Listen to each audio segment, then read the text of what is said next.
दीदी तू पहले हमने के कितना समझावत रहलू हा कि जब कोनो इंसान पे बुरा वक्त आवेला तो ओकरा के हताश ना होके के चाहिए, धैर्य रखे के चाहिए और वो कठिन परिस्थिति से निकले के खातिर दुगुना मेहनत करे के चाहिए। कठिन समय में खुश रहे के तरीका तू हमनी के सिखवले बारू और आज तू ही मायूस हो गई लुआ।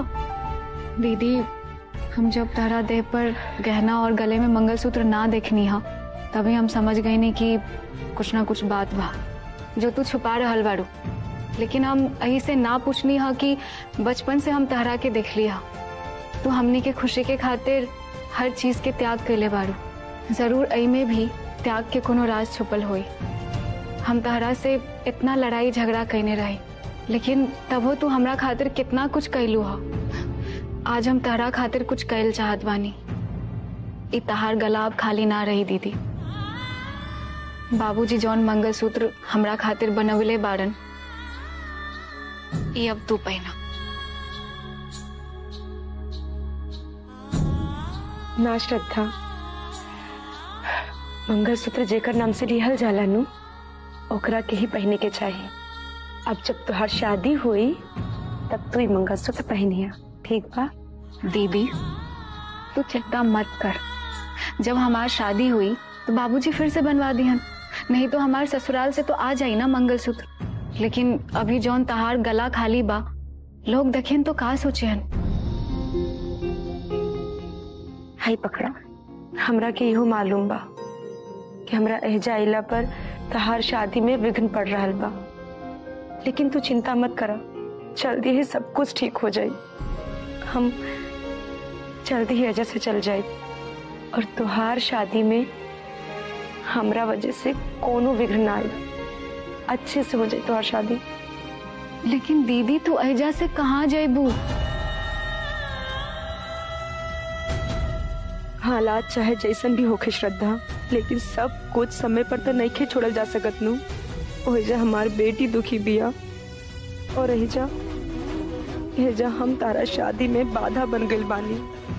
चाचा जी देखिए, अब ही कुल बात छोड़ी, रहुआ इतना दूर से आ रहल बानी, थाक गए लोग। अब अपन कपड़ा उपड़ा बदली फिर बैठ के बात कर जाए चाचा जी। और वैसे भी बिना आरती भाभी के वापस बुलौले इस समस्या के और कोनो दूसर समाधान के रास्ता नहीं खे। ठीक बा, चल बेटा आओ। देख ललू मोहिनी भाभी, अपने पति देव जी के खाली वकीले बने ने, ये घर में भी वकीले बनल रहे ने। देखो हमरो पति वकील हमारे, एजा आवे ने ना तो मुंह सियाइल रहेला, कुछ ना बोले ना। तारे ढील देवल के नतीजा है कन्या प्रधान जी जैसे चल गई है तो इनके खाना नहीं खे घोटा। अपने प्रधान भौजी खातिर देखिए काका करी है अब। बुआ के भी, दादी के भी और चाचे के भी करेंगे। पीहू बाबू, केहू के बारे में बुरा ना कहल जाला, और फिर बुआ, दादी जी, चाची सब क्यों अपने बानू। मम्मी काहे ना कर जरा।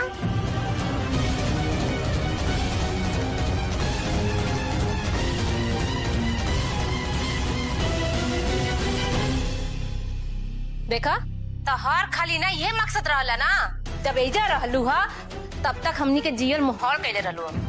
अब अपने लड़की के फोन करके ओके सिखावत पढ़ावत ताड़ू कि वो हमनी के चैन से जिए ना दे। एक बात ध्यान से सुन लो, अपन भलाई चाहताड़ू ना तो अपने लड़की के सिखावा पढ़ावा जान, समझ लो, नहीं तो माई के पता लगी ना तो तहार आकी बाकी ना छोड़ी। तब खड़ा रह। हम मम्मी से बात कर पा।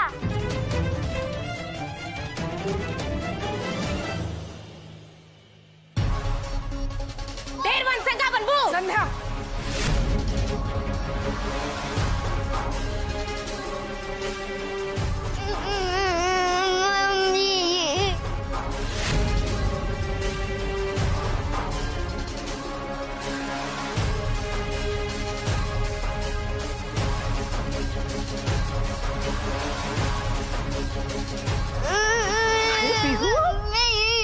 बेटा? हाँ? चुप रहा। दादी आ गई ना?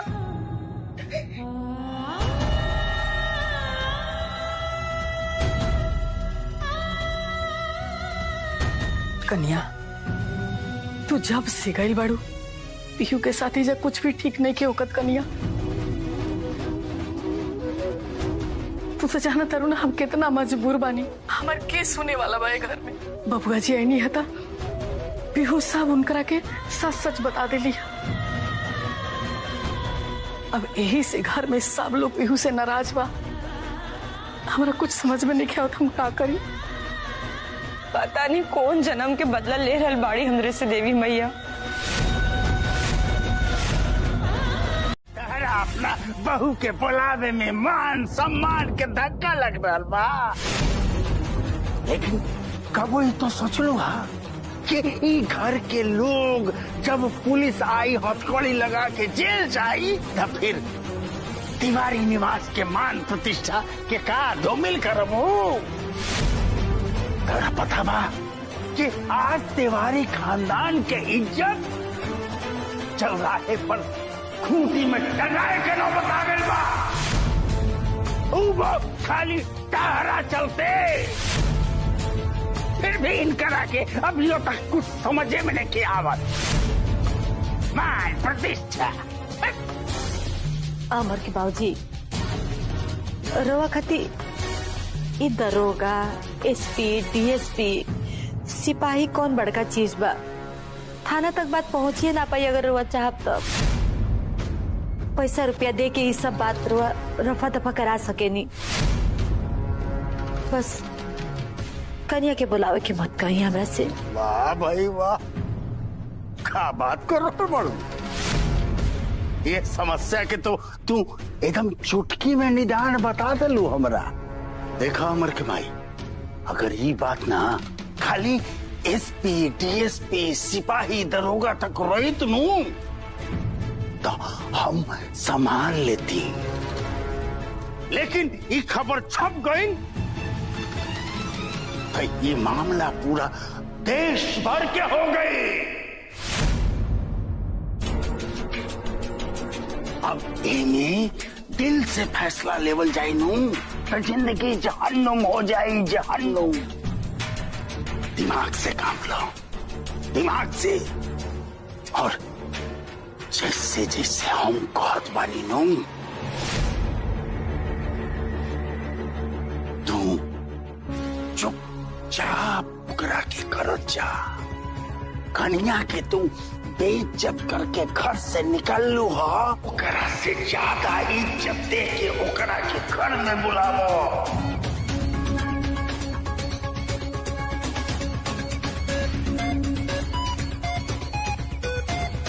लोगन के पता तो चले के चाहिए कि तिवारी खानदान में, एक परिवार में लोगन के बीच कौनो मतभेद नहीं थे।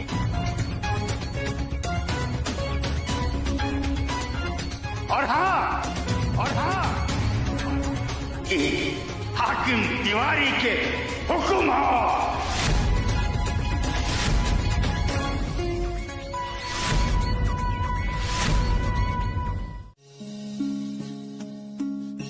मम्मी बुआ तारक के भी खराब खराब बात कही हो। मम्मी हम तारक गई। अब तो आ गई लू तो छुटकी को भी सिखावा ससुराल में कैसे रहल जाला।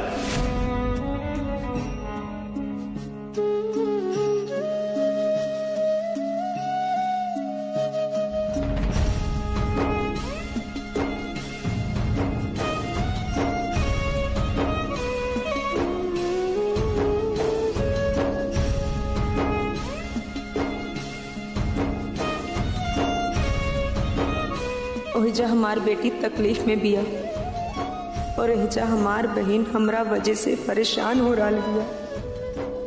हर हाल में हमरा के गंगापुर वापस जाए के ही पड़ी। लेकिन जब अम्मा जी एक बार हमरा के घर से निकाल देले बानी तक अब पीहू की वजह से फिर से हमरे के घर में आवे दे।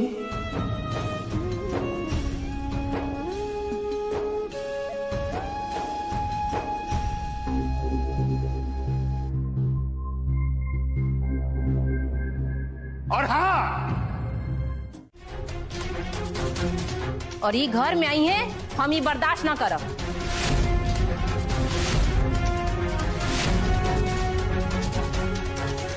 संध्या, जब हम कन्या के कह देनी है आवे के, तू और सब लोग का अपन दिमाग लगा रहा बड़ू लोग। बस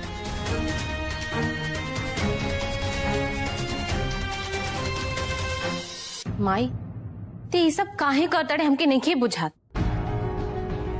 कोनो न कोनो मजबूरी जरूर बा जौन ते कन्या के साथ इतना नरमी बरतड़े। कहा बात बा बताता।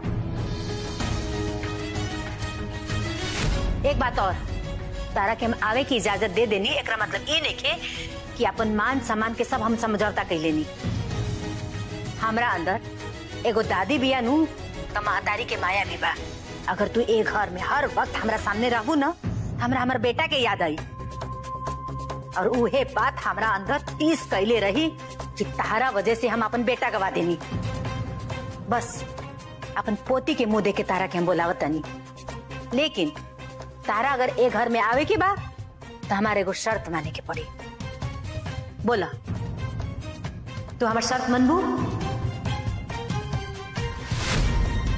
जी अम्मा जी, हमरा के राउत सब शर्त मंजूर बा। एजा कन्या हमार शर्त मान के ही आयल बड़ी।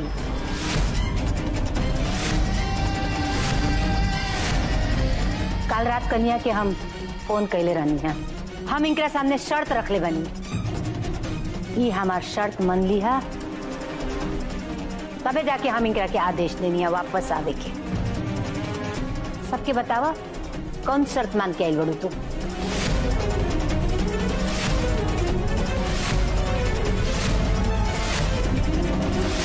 घर छोड़ के गए बाड़न, लेकिन ई बात सुलहो आने गलत बा।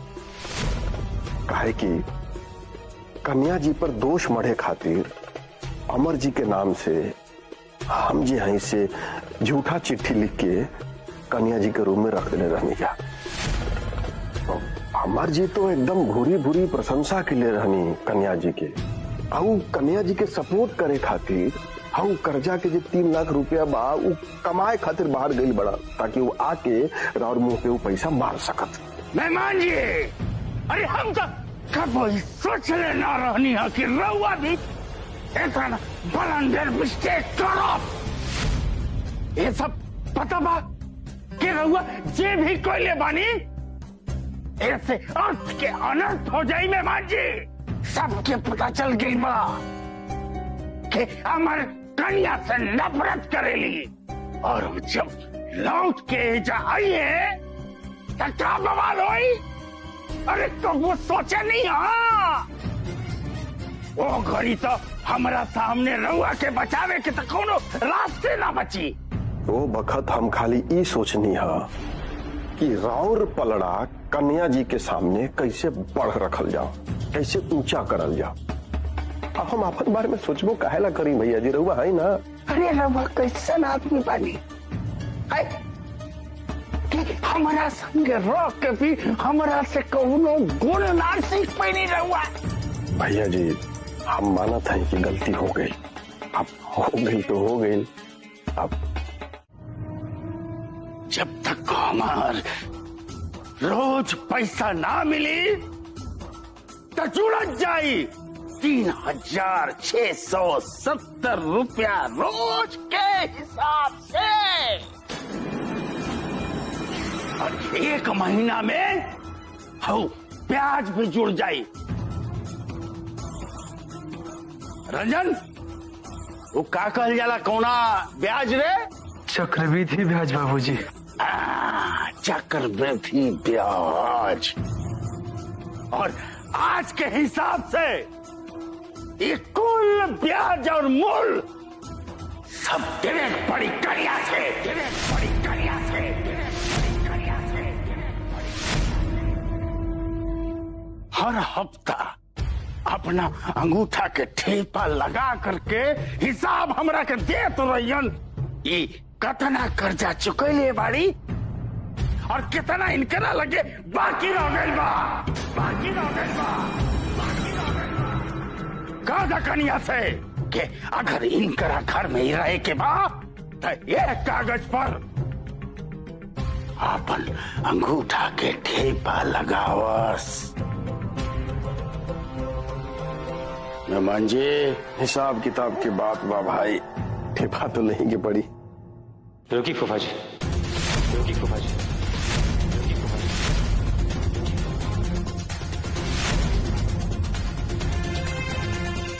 पहली बात तो ई है कि का चाचा जी के पास ब्याज पर पैसा चलावे के साहूकारी लाइसेंस के पंजीकरण बा। बोली नो ना नो, रउआ तो अच्छा से जानेलन कि बिना लाइसेंस के ब्याज पर पैसा वसूलल कानूनी अपराध होखला, अपराध होखला, अपराध होखला। और ये अपराध करे से लोग जेल भी जा सकेला, लोग जेल भी जा सकेला, लोग जेल भी जा सकेला। और बाकी रहल दूसर बात, तो दूसर बात ई है कि हमार भैया के घर छोड़ के गैला के वजह आरती भाभी नहीं की, वो कारण हम बानी, हम बानी। यहीं से कुल में आरती भाभी के कौनो दोष नहीं खे। और जब हमार भैया ही घर में नहीं खन और आरती भाभी के ऊपर कोनो मुसीबत आई ना। बड़की अम्मा जी, हम तो बस अब यही सोच रहल बानी कि हमरा के पीहू के पापा के लौटे के इंतजार करे के चाहिए। तका जब तक पीहू के पापा ना आई हन तब तक तू ऐसे ही झोलात रहबू आग में। अगर तू ना बतेबू ना तो तू हमरा से कहा, हम वहाँ के सब बात बता दे। बड़की अम्मा जी, रउआ ई बात केहू से मत कही। देखा बड़की माई, फौजी कह चाहे मत कह, लेकिन हम बाबूजी से जरूर कहम। अरे जौन फूफा जी आके ई घर में कहले बड़े, आग लगैले बड़े, एकरा खातिर हम फूफा जी के अभी घर में ना रहे दे। अरे अमर भैया नहीं खान, एक मतलब ई थोड़ी ना बात वो चौराहा के घूर है कि केहू आवे रहुआ ऊपर कचरा डाल के चल जाए। हमार भी फर्ज बा और हिफाजत करी, और हम राउर हिफाजत करब।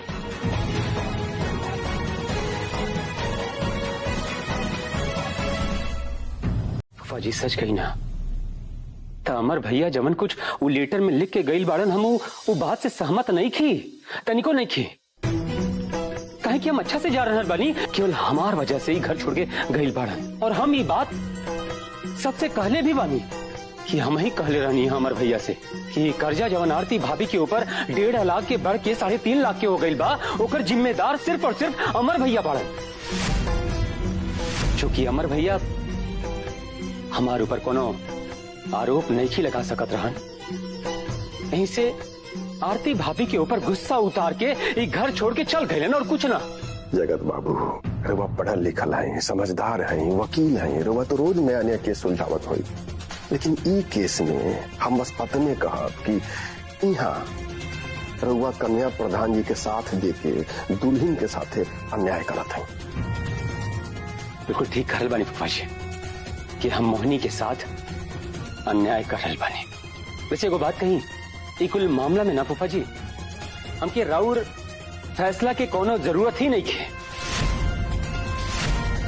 रउआ लोग तो ये चाहत बानी ना, अरे एक तरफ चाचा जी के कर्जा के पैसा बढ़ बढ़ के मूलधन होखत रहे, और दूसर तरफ आरती भाभी अमर भैया के इंतजार करत करत कर्जा के तले दब दब के कुहकत रहसो।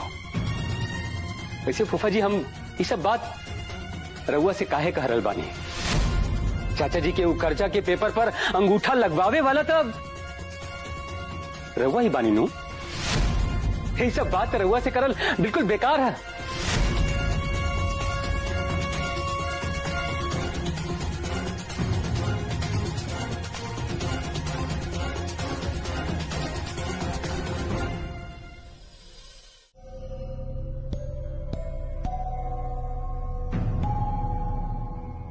फूफा जी, लीना एप्पल लीना राहुल खाती ना। अरे वो भाई नहीं नहीं रवा खाई ना पप्पा जी। वो कहा ना पप्पा जी जान रवा आज कैले बारी नू ओकरा खातिन तो ये एप्पल बहुत कम बा।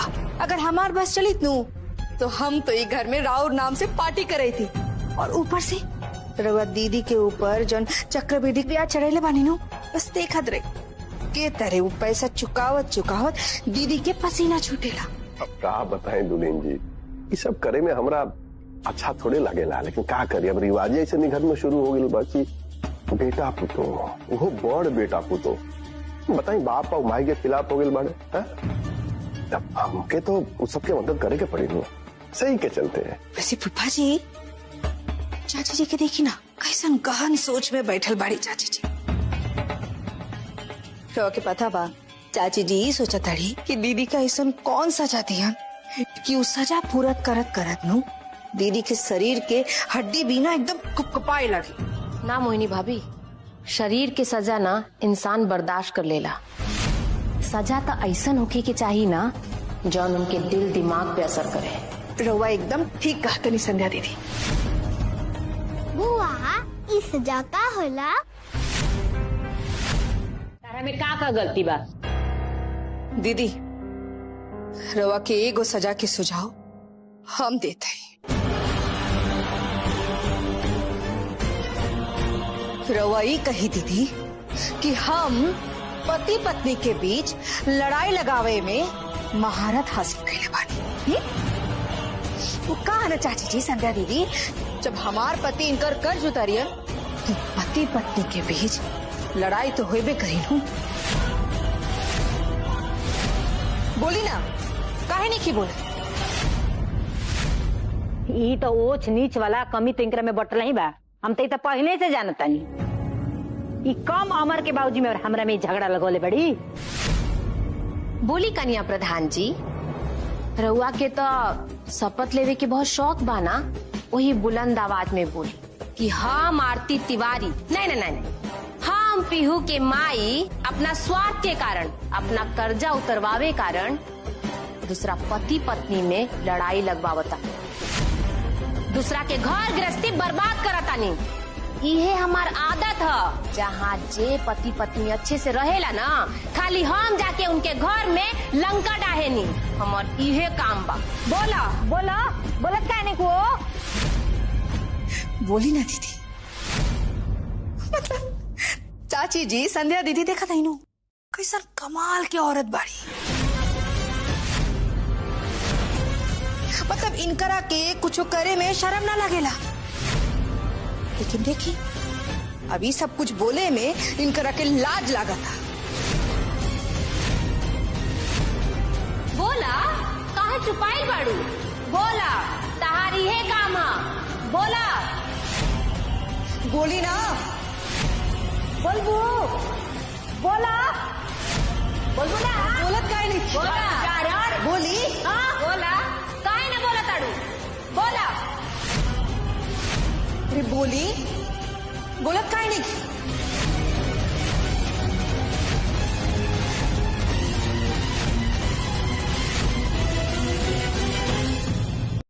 हम खराब तो बानी। हम पीहू के पापा और बाबूजी के बीच में झगड़ा मैं ही लगवैले बानी। पीहू बेटा सोच जा कल तारा के स्कूल जाए के बानू। मम्मी तो सच में गंदी मम्मी बाबू। ना बेटा मम्मी तार दुनिया के सबसे अच्छा मम्मी है। मम्मी के ऐसा ना बोलेगे ठीक बा। और हम ना तारा के रोज काल से बताएं तार मम्मी के अच्छा है। लेकिन अभी तो सुझ जा, चल सुझ जा तो सुझ जा।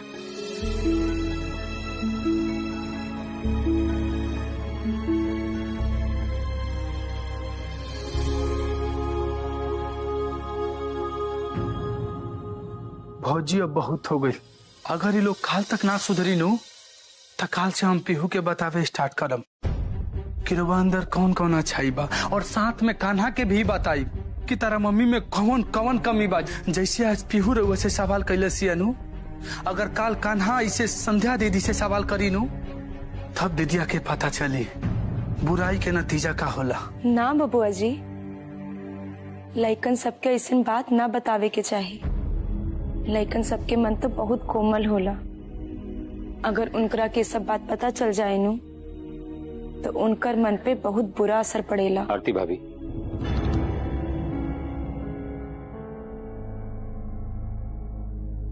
रंजन जवन कुछ करल बाड़न वो ठीक ही करल बाड़न। भाभी कबो कबो ना जे जैसन रहेला ओकरा साथ वैसन ही व्यवहार करे के चाहिए, तब जाके ओके उचित और अनुचित के ज्ञान हो पाई।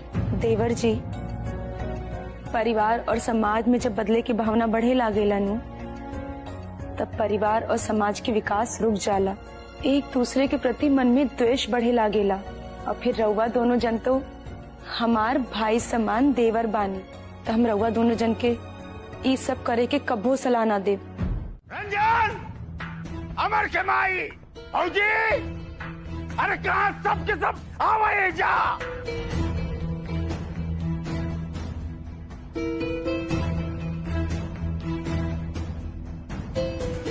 का बात बा बबुआ जी, थोड़ा सब कोई के इजा काहे बोले नहीं है? ई बाड़े राजेंद्र गुप्ता जी, जेपीसी ग्रामीण बैंक बलिया के ब्रांच मैनेजर।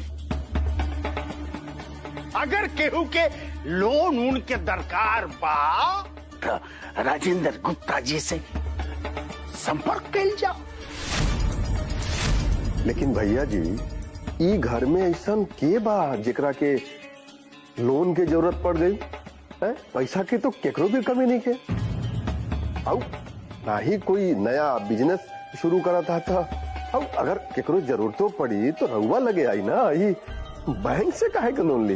गुप्ता जी के हम बोले ले बनी फूफा जी, हम बोले ले बनी फूफा जी।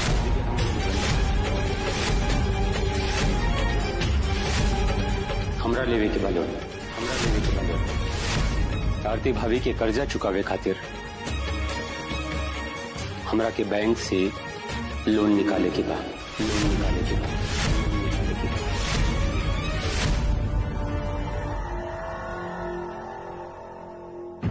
तो ठीक बा, तहरा के आज तक चक्रवृद्धि ब्याज मिला करके जितना भी पैसा पैन बा कुल पैसा हमरा के वापस करा, वापस करा। मैनेजर साहब, ये इंटरनल मामला बात तनी हमन के डिस्कस कर लेवे दी, फिर हमन रघुआ लगे आवत हैं। तब तक रघुआ माफ करी, लेकिन जाके बैठकी में बैठी ना हम चाय पानी भिजवावत हैं।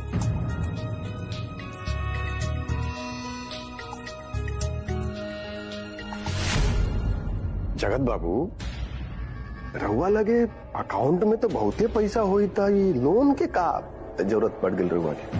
फूफा जी बिल्कुल ठीक कर रहे बानी, लेकिन वो पैसा हमार और मोहिनी के ज्वाइंट अकाउंट में बा। वो पैसा हम नहीं निकाल सकत। काहे से कि वो पैसा निकाले खातिर मोहिनी के साइन चाहिए और मोहिनी साइन करे से मना कर दिले पड़ी।